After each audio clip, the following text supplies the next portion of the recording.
सो good afternoon everybody, myself Acharya Vishvendra. आज आपसे कुछ कॉन्सेप्ट पे डिस्कशन करूँगा। It is challenges in education today.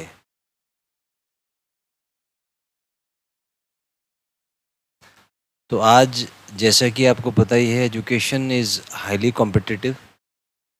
अगर आप किसी अच्छे इंस्टीट्यूट में एडमिशन लेना चाहते हैं तो उसके लिए you have to go through a competitive exam, और उन कॉम्पिटिटिव एग्ज़ाम के लिए काफ़ी महंगा फ़ीस स्ट्रक्चर है और काफ़ी कॉस्टली पड़ता है। तो एक एवरेज स्टूडेंट, एक एवरेज मिडिल क्लास फैमिली से जो स्टूडेंट है वो इतना पैसा अफोर्ड करने में सामान्यतः सक्षम नहीं होता।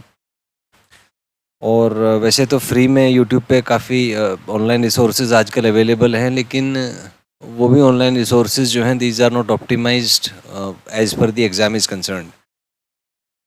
तो उसमें काफ़ी चैलेंजेस हैं, तो उसी टॉपिक को मैंने चुना और इस विषय पे कुछ बातें आपसे करूँगा।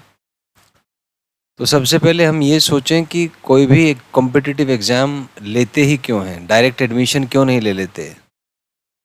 तो कॉम्पिटिटिव एग्ज़ाम का एकमात्र पर्पज़ है कि आपके माइंड ब्रेन सिस्टम को जज करना कि आपका जो माइंड ब्रेन सिस्टम है वो किस लेवल का है, क्या वो डेवलप्ड है या केवल बेसिक फंक्शंस करने में ही सक्षम है।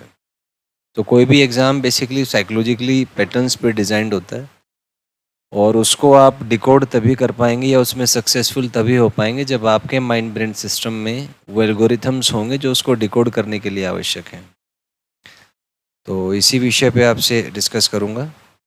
तो let's start with the first thing. तो सबसे पहले है जो सबसे फर्स्ट कोर चैलेंज आता है, वो है इसमें कि मन नहीं लगता बच्चों का पढ़ने में। और ये जो मन का लगना है, ये किसी भी फील्ड में आप सफल होना चाहते हैं तो उसकी सबसे फर्स्ट कंडीशन है कि उस काम में आपका मन लगना बहुत ज़रूरी है। क्योंकि अगर हम ऑब्ज़र्व करें कि मान लीजिए कोई स्टूडेंट है और ये कहीं इसका ब्रेन होगा, इट्स जस्ट लाइक दैट, लेकिन ब्रेन के साथ साथ माइंड, इसको मैं एक वेव से डिनोट करता हूँ। तो ये दोनों जब तक एज अ सिस्टम इफ़ेक्टिव काम नहीं करेंगे तब तक रिज़ल्ट नहीं आ पाता किसी भी कॉम्पिटिटिव एग्ज़ाम की। आप केवल एक्टिंग करते हैं तैयारी करने की, बट इफ़ेक्टिवली आप उसको प्रिपेयर नहीं कर पा रहे हैं। तो जो फर्स्ट कंडीशन है एग्ज़ाम की तैयारी करने से पहले, you must make sure that your brain and mind are working together as a system. तो पहला जो टास्क है वो ये होना चाहिए कि एक अपने माइंड ब्रेन सिस्टम को थोड़ा